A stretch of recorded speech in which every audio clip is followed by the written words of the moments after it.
These electric buses must be built in America, something that will create a lot of good paying manufacturing jobs across the country.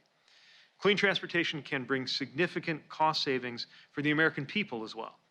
Last month, we announced a $5 billion investment to build out a nationwide electric vehicle charging network so that people from rural to suburban to urban communities can all benefit from the gas savings of driving an EV. Good morning. Good morning.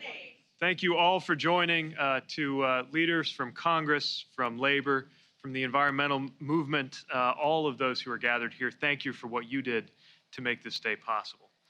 And I especially want to thank Vice President Harris for her leadership on so many of our country's most pressing challenges, including the intersection between transportation and climate.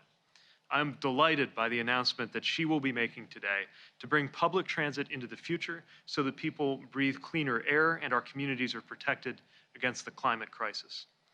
In our economy, transportation is the single biggest contributor to climate change and is responsible for over 55% of nitrogen oxides, dangerous gases that can contribute to asthma and other respiratory diseases.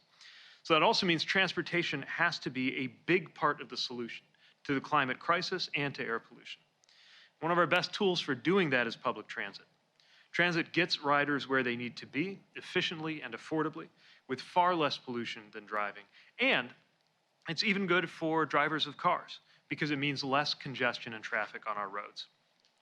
And transit is even better when it's clean transit, with modern electric buses that don't pollute at all. We often talk about the costs of failure on climate, and for good reason, but we should also celebrate what Americans stand to gain through our transformation to a cleaner transportation system. For example, we're talking about a lot of good jobs with the choice to join a union, building, maintaining, and operating the electric transit buses of the future. And for the first time in this program, we have dedicated funding for training to make sure that the skilled operators and the mechanics working on diesel buses today are ready to be the electric transit workforce of tomorrow. And these electric buses must be built in America, something that will create a lot of good-paying manufacturing jobs across the country. Clean transportation can bring significant cost savings for the American people as well.